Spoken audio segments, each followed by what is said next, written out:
A very good morning all my dear students. This is Manish Sharma and you are watching my YouTube channel.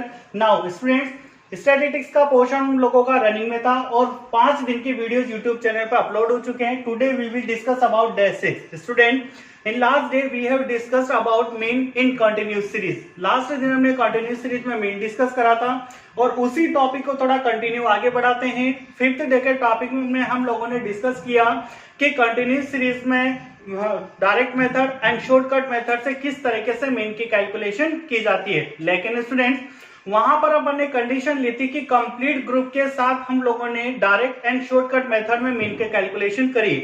आज का topic है हमारा less than and more than की condition से related. यानी कि अगर लेस देन की कंडीशन आपके साथ होगी तो फिर मीन की कैलकुलेशन किस तरीके से की जाएगी, या फिर मोर देन की कंडीशन अगर आपके साथ है तो फिर मीन की कैलकुलेशन किस तरीके से की जाएगी. क्वेश्चन कंटिन्यूस सीरीज में रहेगा. स्टूडेंट्स, आपको पता है ऑलरेडी मैं अपने बेसिक कंसेप्ट क्लियर करा चुका हूं. जो स्टूडेंट फर्स्ट टाइम चैनल पर आए प्लीज वो लास्ट वीडियो वॉच करिए, बेसिक कंसेप्ट सीखिए और देन उसके बाद आप क्लास 6 पर आइए, तभी जाकर के आपके कंसेप्ट क्लियर हो सकेंगे. कंटिन्यूस सीरीज में चल रहे थे स्टूडेंट्स और कंप्लीट ग्रुप की कंडीशन अपन कंप्लीट कर चुके हैं. Now today will be discuss about less than and more than condition for the calculation of mean. यानी मीन की कैलकुलेशन करेंगे आज हम लोग लेस देन और मोर देन ग्रुप के साथ. सेम वही method, direct method and shortcut method. Student, continuous series में डायरेक्ट मेथड में एक्स बार कैलकुलेट होगा sigma f x upon n से, एंड शॉर्टकट मेथड में कैलकुलेट होगा a plus sigma F D x upon n से. यहाँ पर students हमें किन किन चीज की रिक्वायरमेंट रहेगी. फर्स्ट ऑफ ऑल तो we have to find n, यानी हमें n फाइंड करना होगा और n का मीनिंग होता है डिस्क्रीट एंड कंटिन्यूस सीरीज के क्वेश्चंस में n का मीनिंग सम ऑफ फ्रीक्वेंसी यानी सिग्मा f लेना है हमें. उसके बाद यहाँ पर x और f को मल्टीप्लाई करना होगा. किस तरीके से होगा डायरेक्ट हम लोग क्वेश्चन में चेक करेंगे. फिर उसके बाद अगर अपन शॉर्टकट मेथड से सॉल्व करते हैं तो first of all we have to calculate dx. हमें सबसे पहले dx कैलकुलेट करना होगा from the help of x minus A, यानी x माइनस ए के बिहार पर हम यहाँ पर dx की कैलकुलेशन कर सकते हैं. फिर क्वेश्चन का आगे प्रोसीजर क्या होगा वो अपन क्वेश्चंस में ही देखेंगे. देखिए स्टूडेंट, इस टॉपिक को समझने के लिए पहले लेते हैं अपन लेस देन की कंडीशन. और यहाँ पर मैंने लेस देन का एक क्वेश्चन लिया है. मार्क्स गिवन है आपको less than 10, less than 20, less than 30, 40 and 50. अब students, you know very well in case of less than and more than, less than और मोर देन के साथ ऑलवेज आपके पास CF होती है. But remember always less than की CF increasing order में होगी एंड मोर देन की CF ऑलवेज डिक्रीजिंग ऑर्डर में होगी. क्लियर स्टूडेंट, बात करते हैं.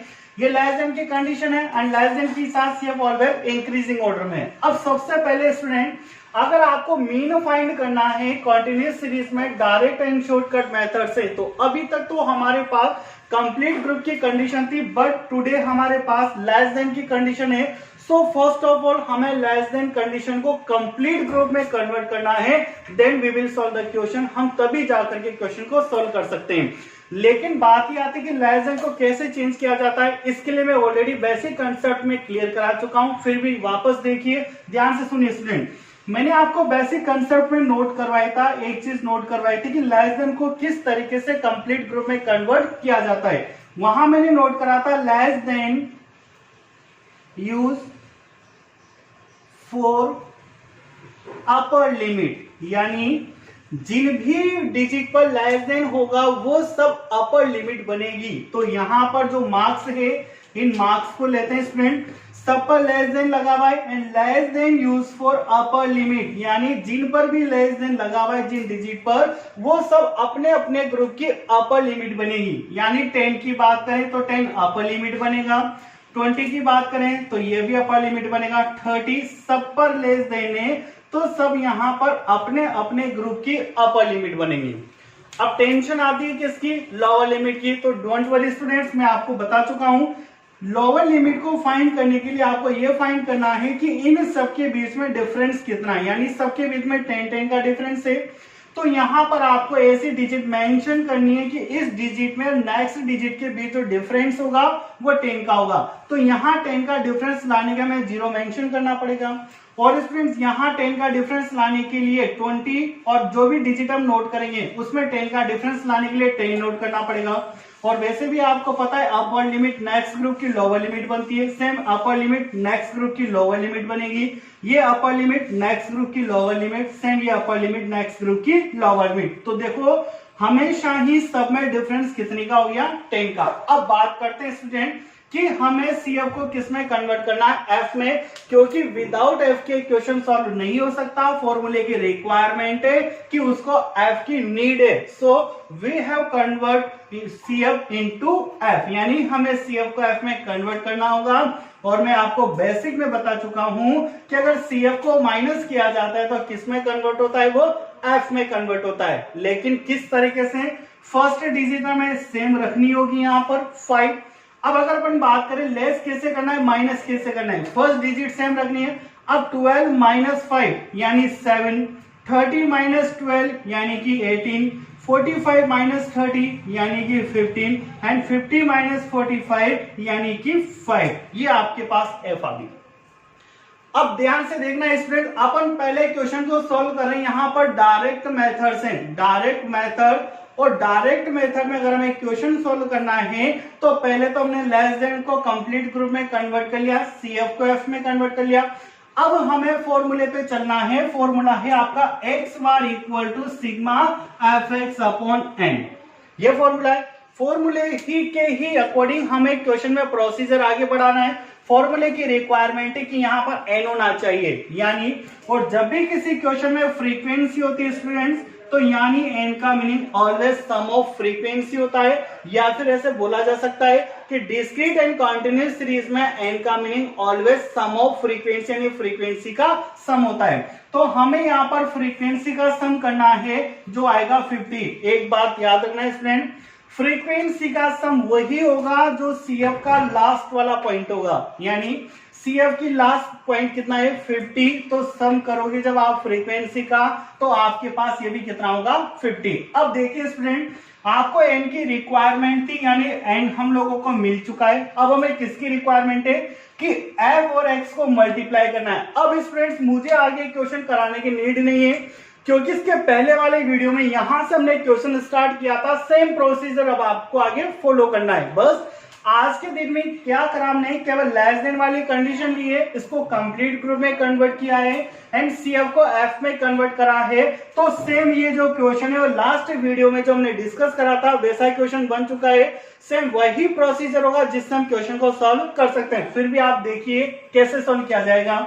हमें एफ और एक्स की रिक्वायरमेंट है, बट स्टूडेंट्स एफ तो हमारे पास क्वेश्चन में है जो हमने कैलकुलेट कर ली सीएफ के भी यहाँ पर, बट हमारे पास एक्स नहीं है।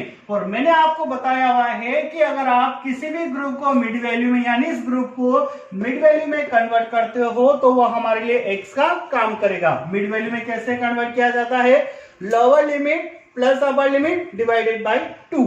Now 0 plus 10 upon 2 is equals to 5, 10 plus 20 upon 2 equal to 15, 20 plus 30 upon 2 equal to 25 and 35 and 45। ये स्टूडेंट्स आपकी x हो गई। नाउ अब हमें क्या करना है, f इंटू एक्स करना है। तो जैसा मैं आपको हमेशा बोलता हूं किस तरीके से, नहीं f का टोटल किया, x का टोटल किया, दोनों को मल्टीप्लाई कर दिया, एफ एक्स बन गया ना। हमें क्या करना है, f इंटू एक्स, यानी f को और x को सीक्वेंस से मल्टीप्लाई करना है, तब हमारे f इंटू एक्स की कंडीशन आएगी। अब स्टूडेंट्स आपको मल्टीप्लाई करना है यहाँ पर। अब मल्टीप्लाई करने पर कौन सी कंडीशन आती है ये अपन देखते हैं। स्टूडेंट्स यहाँ पर आपको 5 इंटू 5 25, इसी तरीके से 7 इंटू 15 105, इस तरीके से आपको कैलकुलेशन करनी है। मैं यहाँ पर डायरेक्ट नोट कर रहा हूं, आप देखते रहना ढंग से। चलिए स्टूडेंट्स बढ़ते हैं आगे। जैसे मैंने कहा कि हमें एफ और एक्स मल्टीप्लाई करना है, तो देखिए आप कैलकुलेशन करिए। मैं यहाँ पर कुछ डायरेक्ट जो मेरे पास चीज अवेलेबल है उसके भी यहाँ पर नोट कर रहा हूँ। 5 इंटू 5 होता है आपके पास 25, 7 इंटू 15 आपके पास होता है 105। उसके बाद अगर स्टूडेंट मैं आपसे बात करूं 18 इंटू 25 450। उसके बाद अगर मैं आपसे डिस्कस करूं 15 इंटू 35 525 एंड लास्ट डिस्कस करूं 45 इंटू 5 दैट इज 225। स्टूडेंट्स ये आपके पास एफ एक्स आया। अब अकॉर्डिंग टू फॉर्मूला हमें एफ एक्स का सम यानी सिग्मा करना है, सिग्मा एफ एक्स जो आपके पास आएगा 1330।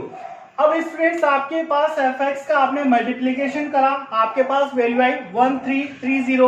अब फॉर्मूले में जिस चीज की रिक्वायरमेंट थी सिग्मा एफ एक्स वो आप कैलकुलेट कर चुके हो 1330। नाउ हमें वैल्यू पुट करनी है, सिग्मा एफ एक्स की value 1330 upon divided by n यानी 50। स्टूडेंट्स आपके आंसर आएगा यहाँ पर x bar is equal to 26.6, ये आपके आंसर है। स्टूडेंट्स अब अपने को क्वेश्चन यही सेम क्वेश्चन सोल्व करना है शॉर्टकट मेथड से, लेकिन किस तरीके से सोल्व किया जाएगा ये ध्यान से देखना है। आप इसका स्क्रीनशॉट लीजिए, मैं तब तक आए विद इन 1 सेकेंड।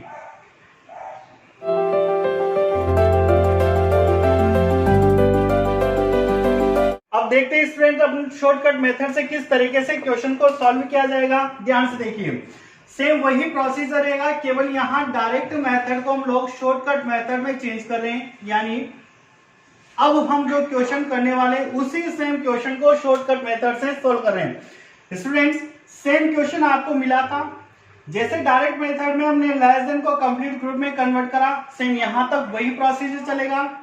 फिर उसके बाद सीएफ को हमने एफ में कन्वर्ट करा, वही प्रोसीजर चलेगा, और हमने ग्रुप को मिड वैल्यू में कन्वर्ट करा, सेम वही प्रोसीजर चलेगा। यानी कि direct method and shortcut method में यहां तक तो आपकी कैलकुलेशन बिल्कुल एज इट इज यानी सेम रहने वाली है। अब आगे डिस्कस करते हैं।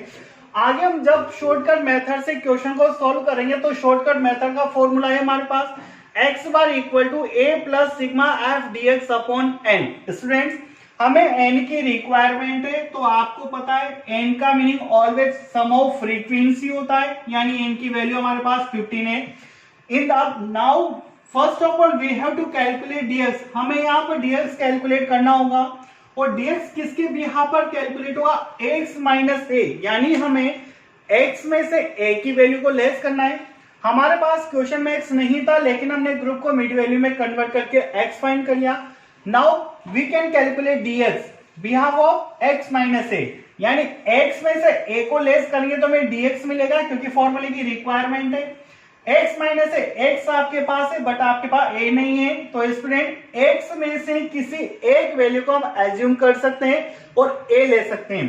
चाहे तो आप 5, 15, 25 इनमें से किसी भी एक वैल्यू को ले सकते हो, आंसर पर कोई इश्यू नहीं होगा, सबसे आंसर सेम आएगा।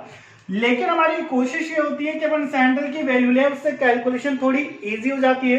तो यहाँ पर a की वैल्यू मैंने आपके लिए 25 ली, आप घर पर प्रैक्टिस करना, किसी अदर वैल्यू के लेकर जब आप क्वेश्चन सोल्व करोगे तो आपके आंसर सेम होगा, ठीक है।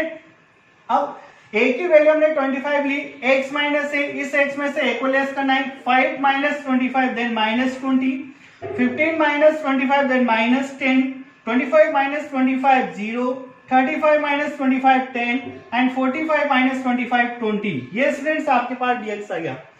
अब फॉर्मूले के अकॉर्डिंग हमें dx को f से मल्टीप्लाई करना है, तो हमारे पास ये f है, ये dx है, दोनों को मल्टीप्लाई करके हम f dx कैलकुलेट कर सकते हैं, क्योंकि फॉर्मूले में f और dx मल्टीप्लाई हो रहे हैं। तो f को और जो dx इन दोनों का मल्टीप्लाई करके यहाँ नोट कर सकते हैं। 5 into minus 20 then minus 100, plus and minus के साइन का आपको ध्यान रखना है अच्छे से, इसे इग्नोर नहीं करना। 7 into minus 10 that mean minus 70, 18 into 0 0, 15 into 10 150 and 5 into 20 100। Students ये आपके पास एफ dx आया। अब आपको एफ dx का सिग्मा दैट मीन टोटल करना है। यहाँ पर जब अपन सिग्मा एफ dx यहाँ पर करेंगे तो स्टूडेंट इसको थोड़ा सावधानी से करना है, हमें ध्यान से देखना।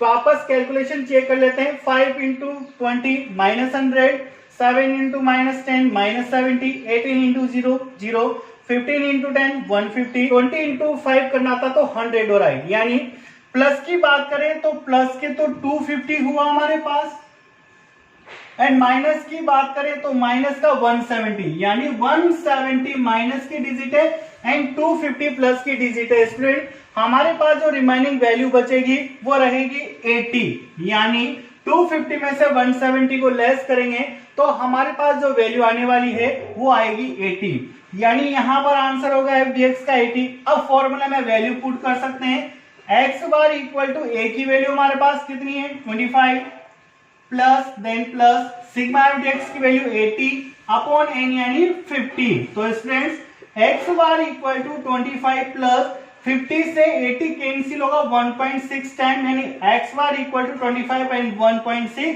26.6। स्टूडेंट ये था सेम क्वेश्चन जो हमने शॉर्टकट मेथड से भी सॉल्व किया। अब कुछ क्वेश्चंस मैं आपकी स्क्रीन पर नोट करूंगा जहां से आपको प्रैक्टिस करनी है, क्योंकि हम लोग इंडिविजुअल, डिस्क्रीट एंड कंटीन्यूअस तीनों ही सीरीज में क्वेश्चंस को कंप्लीट कर चुके हैं। तो अभी आपकी स्क्रीन पर एक स्क्रीनशॉट आएगा जिससे आपको प्रैक्टिस करनी है इंडिविजुअल सीरीज में, डिस्क्रीट सीरीज में एंड कंटीन्यूअस सीरीज में। Student if you have any doubt then please call me, ask me. आप मेरे कमेंट बॉक्स में लिख करके बता सकते हो कि आपको किस तरीके के डाउट से, आप चाहो तो मेरे इंस्टाग्राम से ऐड हो सकते हो, फेसबुक से ऐड हो सकते हो। तब तक के लिए जय श्री कृष्णा, मिलेंगे नेक्स्ट टाइम एक और वीडियो के साथ। थैंक यू दोस्तों।